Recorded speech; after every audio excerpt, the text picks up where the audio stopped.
Namaste people, I am Anmol Sarkar. So if you guys have seen my last video, you guys must have an idea about who I am and what I am trying to do and what this channel is all about. So without wasting any further time, let's get straight down to today's topic. In today's topic we will start a very new chapter, which is the caste system and the Risley's mapping of Jati Varna system into race science. So in today's lecture we will understand the original caste system which was prevalent in the ancient India. Then from next episode we will understand how the Risley, British colonial administrator, used Max Miller's work to solidify and freeze caste systems, and then he used to discriminate it on the basis of birth.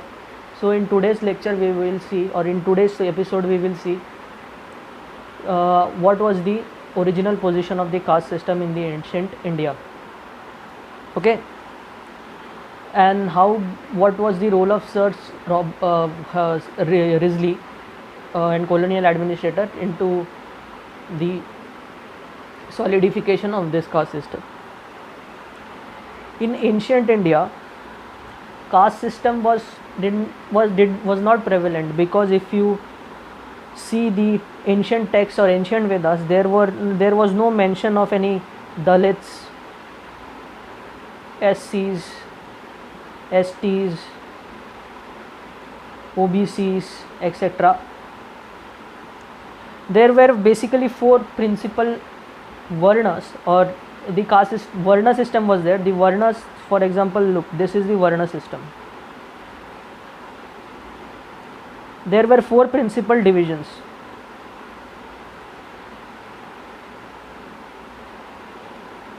First is the Brahmin, second is the Kshatriyas, third is the Vaishyas, and fourth is the Shudras.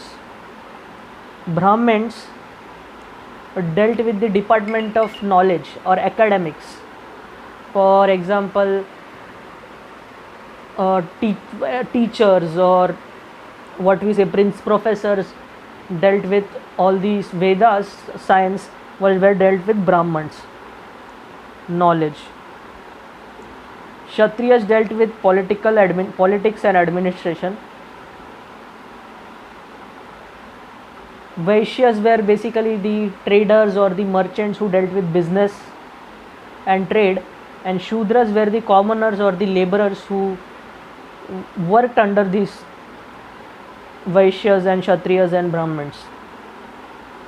Okay, now the original Varna system was a very cyclic system actually. If you want to know the structure of the original Varna system, it was a cyclical structure rather than the Western pyramidal model. It was more cyclical model. I will show you what. Brahmins, Kshatriyas, Vaishyas and Shudras.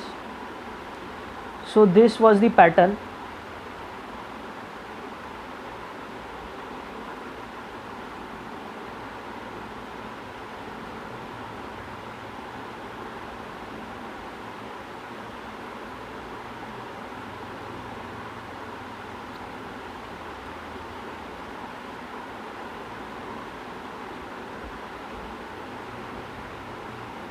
Basically it was more horizontally stratified. It was more horizontally stratified or more horizontally flexible than vertically, which was fixed, rather than vertical pyramidal model. Okay, means there was no compulsion that from a birth a person will be declared as Brahmin, Kshatriyas, Vaishya or Shudra.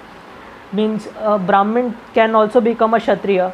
Our example is Maharishi Bharadwaj, who was a Brahmin by birth, but he assumed the role of Kshatriya, and Rishi Vishwamitra, Maharishi Vishwamitra, who was a Kshatriya by birth, assumed the role of a Brahmin.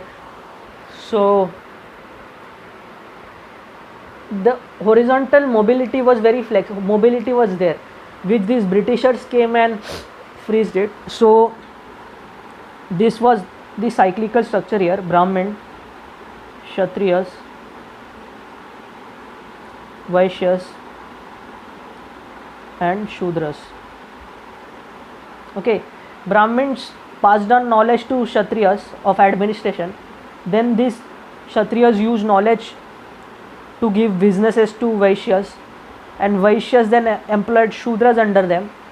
Then all the wealth in the country was concentrated in the hand of Shudras, who then gave those wealth to the Brahmins in the form of bhikshas or bhikshuk in form of bhikshas. So okay, so this was a very cyclical structure, and anyone can play any role. The only qualification was needed, you should have qualities of that varna. Okay, so this was the original varna system. Now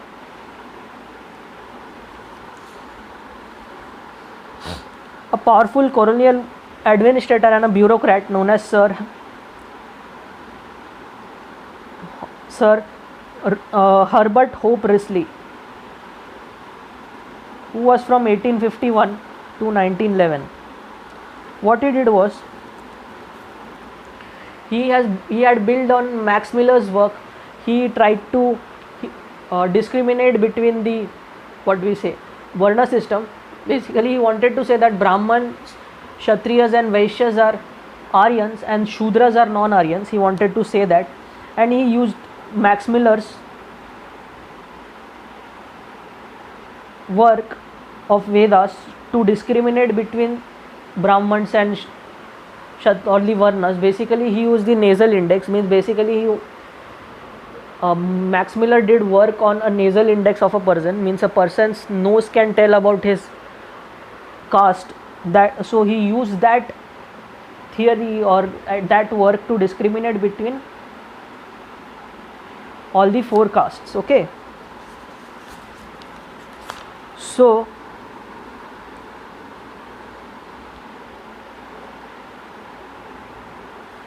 his taxonomical classifications and massive documentation of Indian jatis proves the dynamic quality and mobility of the found in the jati system within the Varna matrix.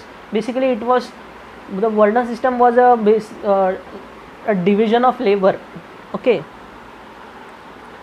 so this guy used Max Miller's work of nasal index to freeze the jatis or the Varnas, and he tried to map it into a vertical pyramidal Western model. Okay,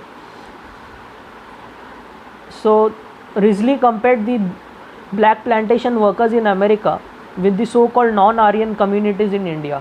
Okay, these slaves, the foreshadows of Afro-Dalitan projects of today, which was racial, means the race science, which we will go into later. The Afro-Dalits means mapping Dalits into the African communities or comparing Africans and Dalits as same. So this was it for today's, guys. So in next video we will see how he built on Max Miller work of nasal discrimination or nasal theory to discriminate between Aryans and non-Aryans, and we will see more quotes into that. Okay, till then, enjoy this video. Have a nice day.